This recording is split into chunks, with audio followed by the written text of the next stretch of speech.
You've met them before. Maybe you are them. The person who says sorry when someone else bumps into them. The one who speaks softly, as if their very presence might offend the air around them. They move through life like they're apologizing for taking up space. But behind that politeness is something deeper, a childhood that didn't quite feel like love. See, not all wounds bleed. Some grow quietly inside homes that look normal from the outside.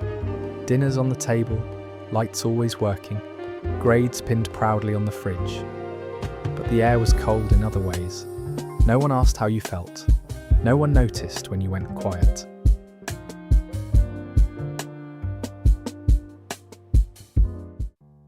Love wasn't absent, it was distant. As a child, you didn't have the language for that emptiness. You just learned to shrink a little every time you reached out and didn't feel warmth coming back. And somewhere, deep inside, a belief formed, one you never consciously chose but have carried ever since. I guess I'm not worth the warmth. That single message becomes a ghost that follows you into adulthood. You catch yourself holding your breath in conversations, gauging how much of you is too much.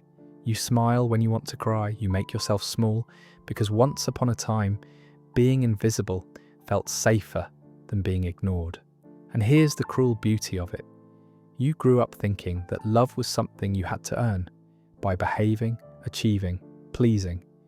You became fluent in the art of being fine, but that hunger, that quiet ache that never went away, isn't weakness. It's the most honest part of you, the part that still remembers what love should have felt like.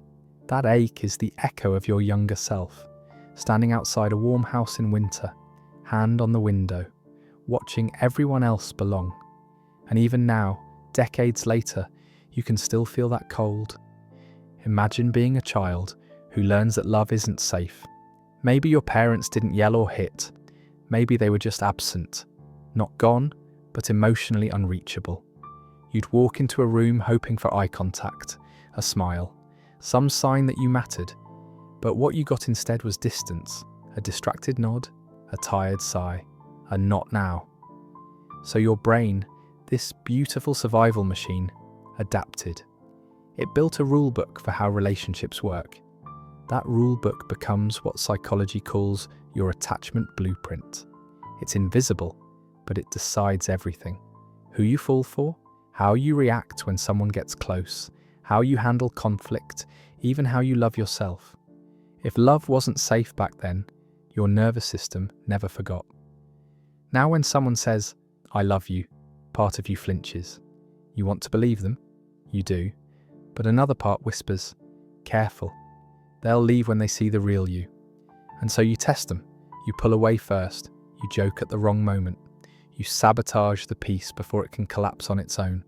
You tell yourself you're protecting your heart, but really, you're replaying a script written before you even knew you were in a story. That's the cruelty of childhood emotional deprivation. It doesn't just hurt you once. It rewires the way you expect the world to treat you. You become fluent in fear. The warmth you crave feels dangerous because your body learned to associate closeness with pain. Someone hugs you, and your muscles tighten. Someone says, "I'm not going anywhere," and your brain immediately begins preparing for the day they do.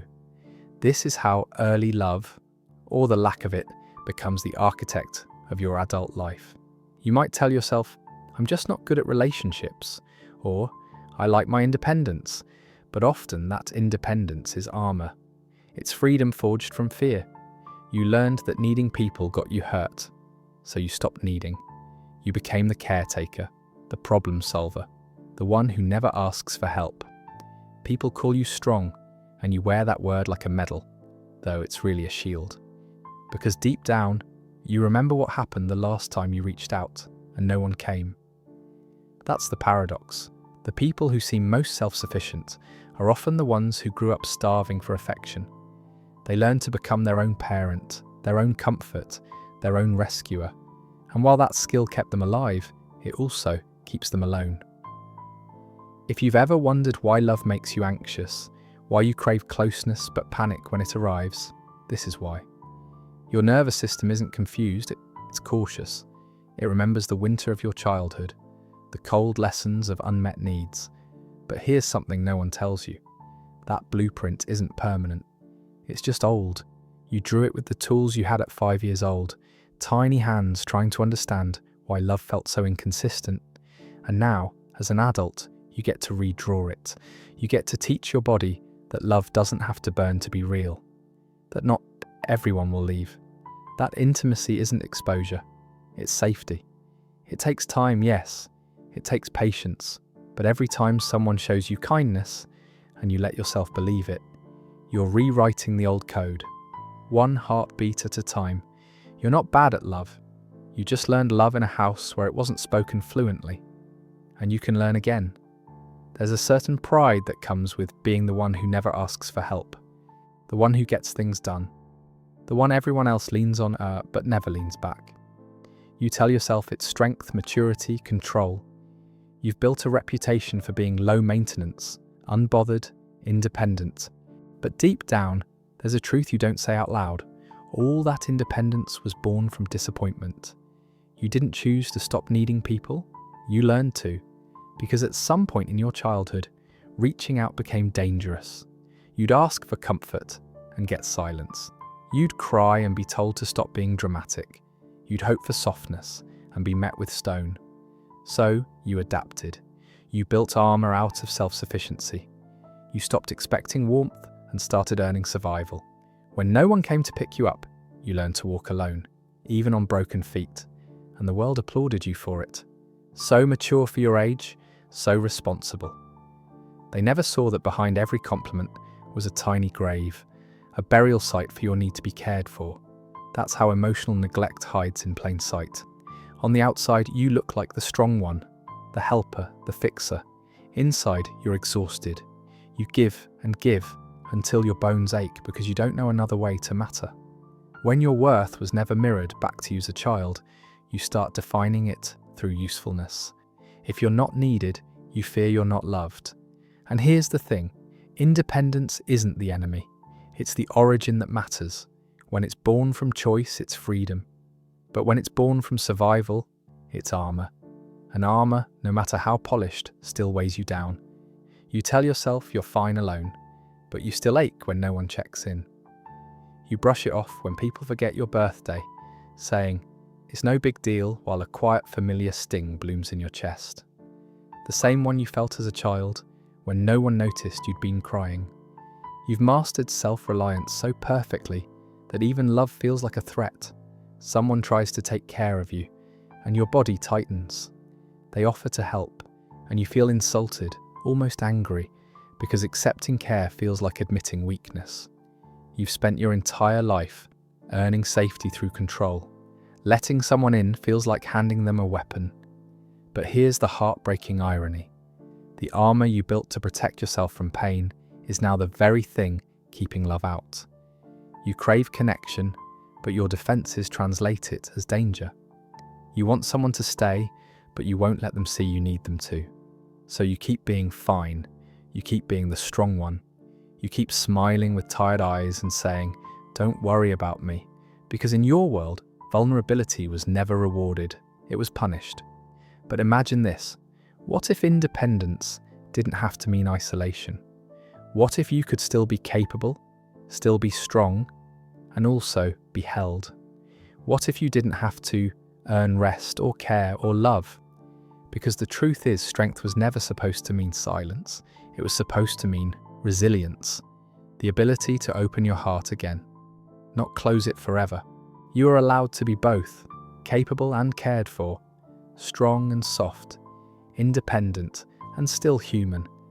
And maybe the real act of courage now isn't in holding everything together, but in finally admitting how much you've been holding alone. You ever notice how you can read a room in seconds? You know when the energy shifts, when someone's voice gets tighter, when their smile fades, when the air changes. You notice things other people miss, the pause before a sigh, the edge in a tone, the look that says more than the words ever will. That's not intuition, that's survival. As a child, you had to become an expert at emotional weather forecasts, because love, or what passed for it, wasn't stable. One day it was warm, the next day it vanished without warning. Maybe your parents' mood determined the temperature of the house. Maybe you learned that a slammed door or a silent glance could mean trouble. So you started scanning, sensing, predicting. You became a human radar for rejection. And the cruel twist is, you got good at it. Too good. You learned to anticipate danger before it happened. You adjusted your tone, your words, your body language, just to keep things calm. That's how your nervous system stayed safe, by never letting its guard down. Fast forward to adulthood. Someone texts you, "Okay," just 2 letters, but your stomach drops. You reread the message, dissecting it like a crime scene. You wonder what you did wrong, what you missed, what's about to go bad. A friend takes a little too long to reply, and suddenly your brain whispers, "They're done with you." Someone goes quiet for a day, and it feels like you've been abandoned all over again. That's not overreaction, it's programming. Your brain was wired to prepare for loss, to predict rejection. It's not that you want to feel this way, it's that your nervous system doesn't know how to stop protecting you. Neuroscience proves it. Children who grew up in emotionally inconsistent homes often develop heightened sensitivity in the brain regions tied to fear and emotional regulation. Your body literally learned that love can turn dangerous without warning. So even when you're safe, your mind keeps checking for exits. You might tell yourself, "I'm just anxious," or "I overthink things," but that's not the whole story.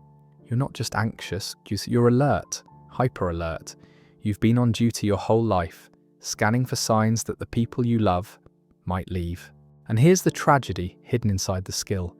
The same radar that once protected you now sabotages your peace. You can't relax in connection because you're too busy bracing for disconnection. You interpret neutrality as anger, space as rejection, quiet as punishment. So you over-explain, you over-apologize, you try to fix problems that don't exist because your body can't tell the difference between calm and danger. To your nervous system, stillness feels suspicious, peace feels temporary. But here's the part that matters. None of this means you're broken. It means your system was loyal to survival. It kept you safe in an unsafe world. And now that you're older, it's just out of date. It's using yesterday's danger to interpret today's love. Healing begins when you realize you don't have to be the lookout anymore. You don't have to scan every face for disappointment. You don't have to earn safety by predicting pain. You can start telling your body, "We're not in that house anymore." At first, peace will feel strange. You'll mistake calm for boredom, silence for abandonment, kindness for manipulation. That's okay. Your system just needs proof that it's finally allowed to rest. And it begins small, a text left unanswered without panic, a pause in conversation that doesn't spiral into shame, a moment of quiet where your heart doesn't race. These tiny victories are how you reteach your body what love feels like when it's safe. Because love, real love, shouldn't feel like walking through a minefield. It should feel like setting your armor down and realizing, for the first time, that no one here is waiting to hurt you. You can't see it in a mirror, but if you could look inside your brain, the one that grew up in emotional scarcity, you'd find the traces of survival carved into its wiring. Not metaphorically, literally. When love was inconsistent or absent, your nervous system didn't just feel unsafe, it became unsafe. The brain of a child starved for affection starts firing differently. The areas that regulate emotion, self-worth, and trust go into overdrive, scanning constantly for threats that never seem to end. And those pathways forged in fear don't just fade when you grow up. They become the architecture of how you move through the world. You learn to live like a soldier after a war that never officially ended. Always ready, always on edge. Your body doesn't know the difference between a real danger and the memory of one. Someone raises their voice and your heart starts sprinting. Someone withdraws affection and your whole body feels it like a wound reopening. This is what chronic emotional deprivation does. It doesn't leave bruises, it leaves patterns. Your brain learns that rejection is coming before it actually does. It starts building walls before anyone's even knocked. It says prepare for loss, even in moments that are supposed to feel safe. You grow up protecting yourself from pain, but never learning how to receive love without suspicion. It's why compliments make you flinch. Why being loved sometimes feels like being cornered. Why when someone says, "I care about you," a part of your body tightens, not because you don't want to believe it, but because your brain remembers how unpredictable care once was. And here's the haunting truth. Your brain, in its brilliance, was never trying to punish you. It was trying to protect you. It built defenses because it believed love could hurt. Because once it did. But survival wiring has a cost. The same neural circuits that saved you as a child are the ones that now keep you from resting. You can't fully exhale. You can't trust calm. You can't stop bracing for the next emotional blow, even from people who would never throw one.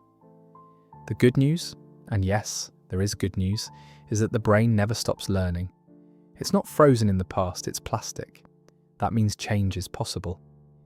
Healing isn't about erasing your old pathways, it's about building new ones beside them.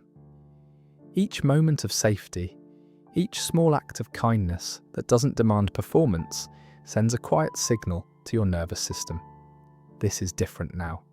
Every time someone shows up for you and doesn't disappear, your brain takes note. Every time you receive love and nothing bad happens, the wiring shifts. Slightly, subtly, but surely. It's slow work, invisible work, but it's real. Because over time, the brain that once lived in constant defense begins to trust again. The hypervigilance softens, the alarms go off less often. You stop expecting love to hurt and start realizing that maybe, just maybe, it was never love that hurt you in the first place. It was the absence of it. And that absence, that cold space you grew up inside, doesn't have to define you forever. The same mind that learned to guard can also learn to receive. The same nervous system that once screamed unsafe can one day whisper home. It's not easy, it's not fast, but it's possible, because even a guarded brain, given enough warmth, begins to bloom again. Here's the paradox no one warns you about. The people who grew up unloved often become the ones who love the hardest. They're the ones who remember birthdays, who sense pain before it's spoken, who hold others together while quietly coming apart themselves. On the surface, it looks like compassion, and it is, but underneath there's something else, a desperate hope that by giving enough love, they might finally feel it returned. If you grew up emotionally neglected, you learned early that affection was something you had to earn. So you became a professional at earning. Attentive, adaptable, endlessly giving. You learned to read moods like weather patterns, to soothe tension before it exploded, to anticipate needs before anyone had to say them out loud. You became indispensable, the friend who listens, the partner who fixes, the co-worker who never complains. But here's the truth. Overgiving is not kindness. It's self-erasure in disguise, because the child who wasn't loved learned a dangerous lesson. That love only flows one way. That to be safe you must keep everyone else comfortable. That if you just love harder, give more, help more, maybe this time someone will see you. And for a while it works. People adore you for your empathy. They call you selfless, understanding, strong. But what they don't see is the quiet resentment building under the smile. The nights when you're drained and aching, but still answering everyone's messages. The moments when someone says, "You're such a good listener," and you wish you had someone who would actually listen to you. You've spent so long meeting other people's needs that you forgot what your own voice sounds like. The boundaries you needed were replaced by invisible checklists. Be kind, be useful, be perfect. Because somewhere deep down, the child in you still believes that love is conditional, that you must perform to deserve it. And when you finally burn out, when your body starts saying no while your mouth keeps saying yes, the guilt hits hard. You feel selfish for wanting rest. You feel ungrateful for needing space. Because in your world, taking care of yourself feels like betrayal. But here's the painful truth wrapped in compassion. You cannot pour yourself empty and call it love. That isn't generosity, that's survival on autopilot. The kind of giving that comes from a wound will always cost you more than it gives back.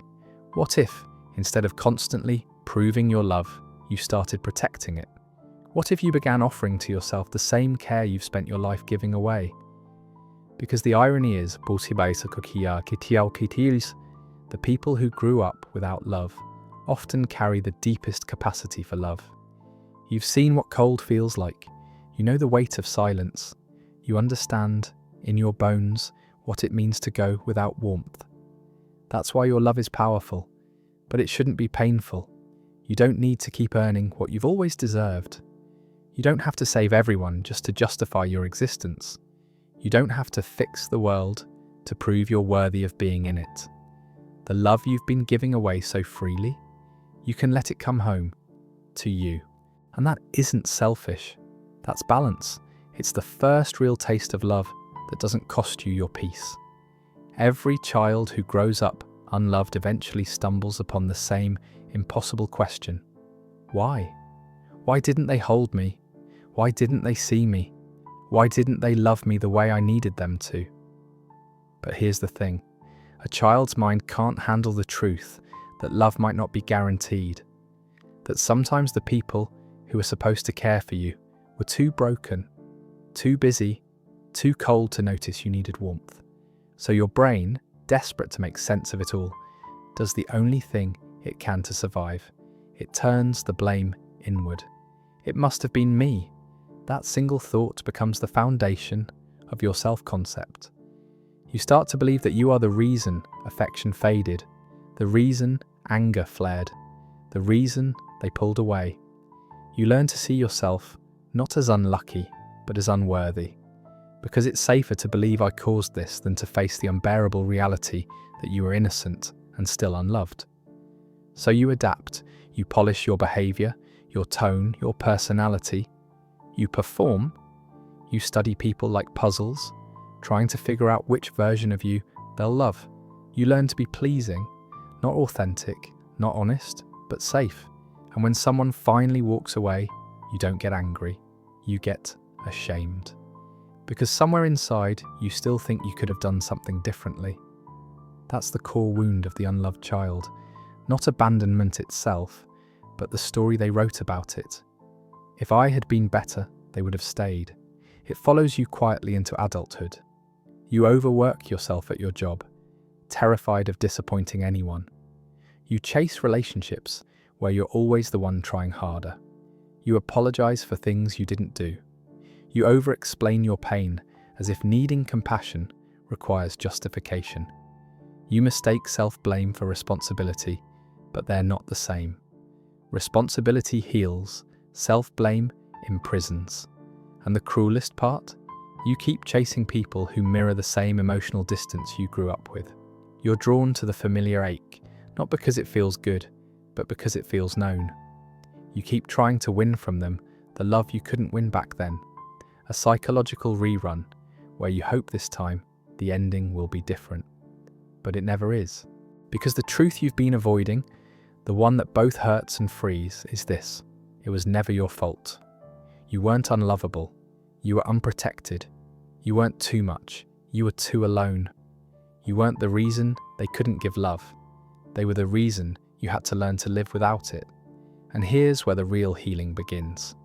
When you start forgiving yourself for believing it was you. When you start realizing that the shame you've been carrying all these years never belonged to you in the first place. You were a child trying to survive, not a sinner trying to fail. That self-blame, that quiet guilt you carry even now, it's just your old loyalty to the people who hurt you. It's the part of you that still wants to protect them because loving them once meant staying small. But you don't have to stay small anymore. You can stop apologizing for needing love. You can stop chasing worth like it's hidden in someone else's eyes. Because the truth is, you never had to earn love, only to remember that you were born deserving it. And the moment you start believing that, even a little, the chains of self-blame begin to loosen. The voice that once whispered, "It's my fault," starts to quiet down, and beneath it, something softer emerges. The voice of the child you used to be, finally being told the truth. You did nothing wrong. You were always enough. You just grew up in a place that couldn't see it. There's a moment, usually quiet and ordinary, when the ache finally catches up to you. Maybe it's late at night when the world is still.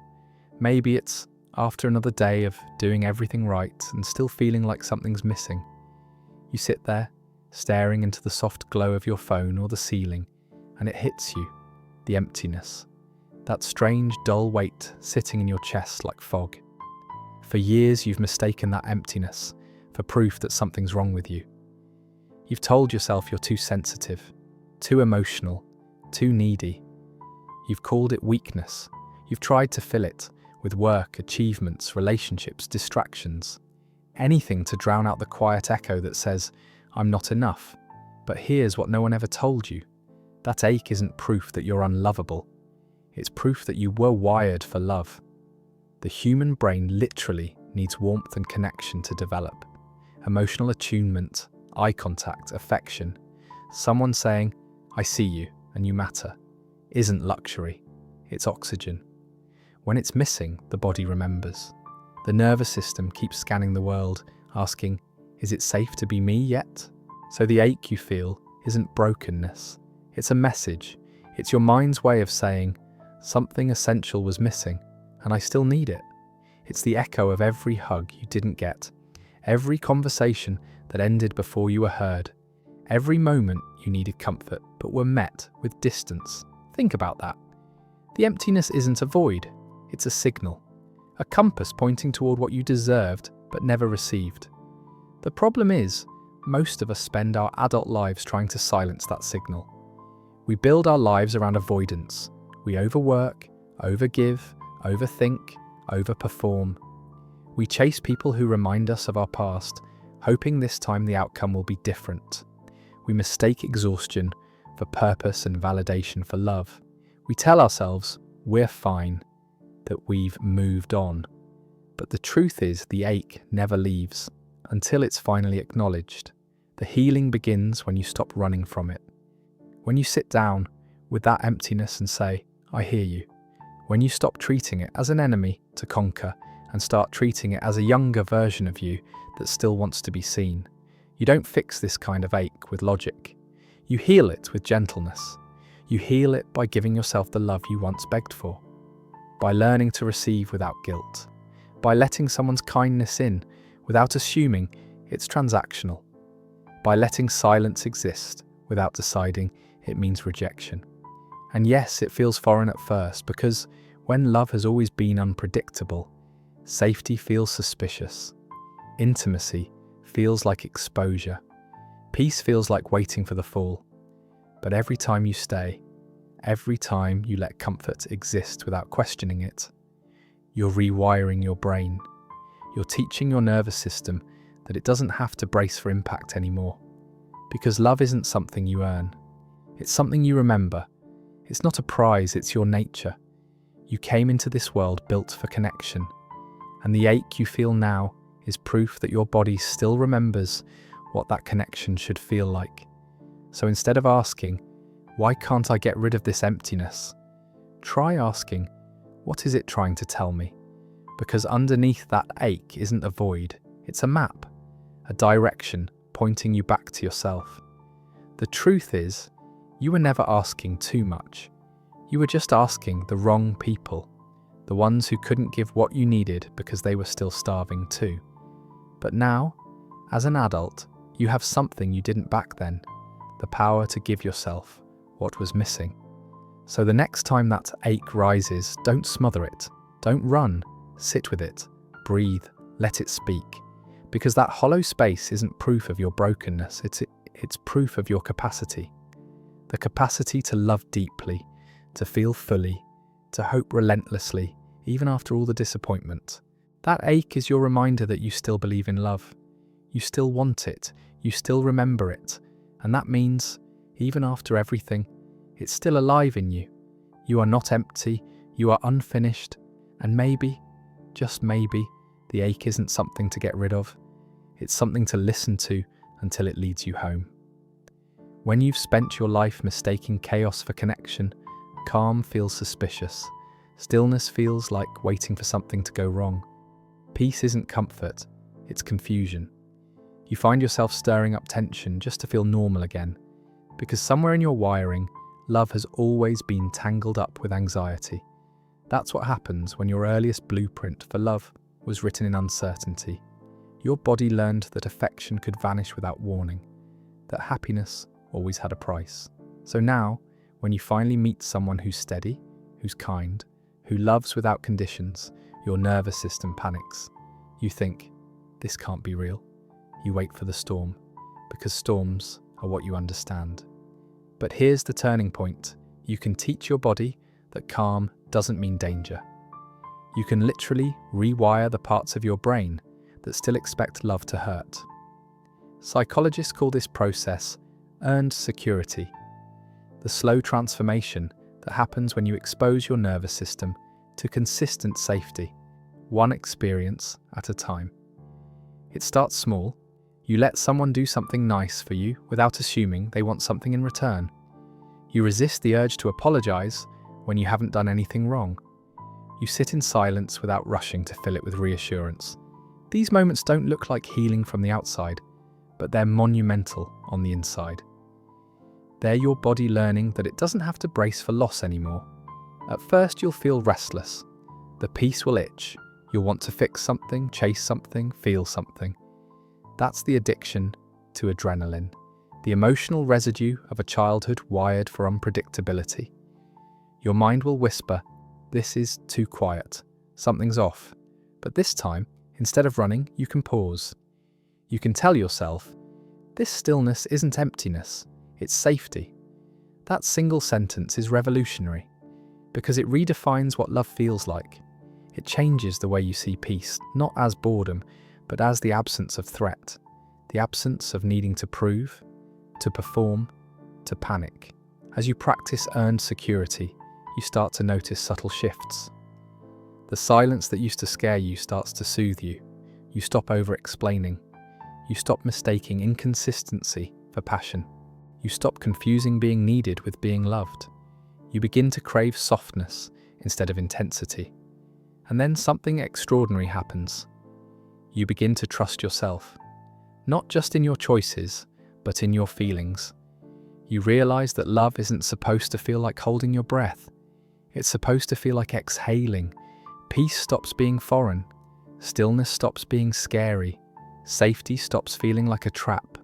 And when that happens, when your nervous system finally believes what your mind has always hoped, that love can be safe, everything in your life begins to shift. Because the truth is, you don't have to unlearn every scar to heal. You just have to give your body enough proof that it no longer needs to live in defense. Earned security isn't about becoming fearless. It's about finally trusting that you don't need fear to survive. And that's when you know you're free, not because the world is suddenly gentle, but because you are. There comes a point in healing where you stop trying to fix your past and start rewriting your future, not with rage, not with revenge, but with gentleness. You begin to see that the story you've been living wasn't a curse. It was a map. A survival map drawn by a child doing their best to navigate a world that didn't know how to love them properly. But here's the thing about maps. They're meant to be updated.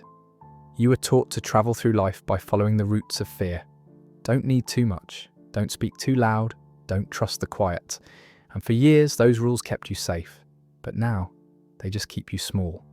They keep you walking in circles around an old pain that no longer deserves to lead you. So you start to edit. Slowly, tenderly. I am too much becomes I am allowed to exist fully. I have to earn love becomes love is my birthright. If I show my true self, I'll be abandoned becomes the right people will stay for who I really am. These aren't just affirmations, they're acts of rebellion. Tiny revolutions against an old emotional regime that taught you to confuse silence with safety and performance with worth. Every time you choose honesty over perfection, softness over defense, You redraw a piece of the map. And it's not an overnight transformation. Healing never is. It's 1,000 small choices, 1,000 times you pause before the old pattern kicks in. 1,000 moments when you decide, this time, I'm not leaving myself behind. You start becoming the person your younger self was waiting for. The one who listens, who stays, who doesn't make love conditional. You begin to parent yourself in all the ways you were never parented, with patience instead of punishment, with curiosity instead of criticism. One day you'll look back and realize the distance you've traveled. You'll remember the nights when peace felt foreign and calm felt wrong. You'll remember the years you spent mistaking attention for affection. And you'll see it now for what it was, the nervous system of a child who was just trying to survive a cold house with no instructions. But now you have new instructions, new directions, because the brain, your brain, remains plastic, changeable, alive. The scars might stay, but the meaning you give them doesn't have to. You are not doomed to repeat what hurt you. You are not destined to seek love only in places that withhold it. You get to update the map. You get to decide where home is now. And home doesn't have to be a place or a person. It can be a moment, sitting quietly with yourself, realizing you no longer feel the urge to apologize for existing. It can be the calm you once mistook for emptiness, the laughter that comes without fear of being too loud, the softness that doesn't need to be earned. Because healing from not being loved as a child isn't about pretending it didn't matter. It's about accepting that it did and choosing to love anyway. That's the quiet miracle of it. That after everything, after all the winters you've survived, you can still feel warmth. That your heart, bruised but beating, still remembers what it was made for. And maybe that's the greatest proof of all. That nothing, not neglect, not distance, not silence, could erase the part of you that still knows how to love. Because somewhere inside you, the child who once waited by the window for someone to notice them finally hears the door open, finally feels the light touch their face, finally understands that the person they were waiting for, the one who would see them, stay for them, love them, was always meant to be you.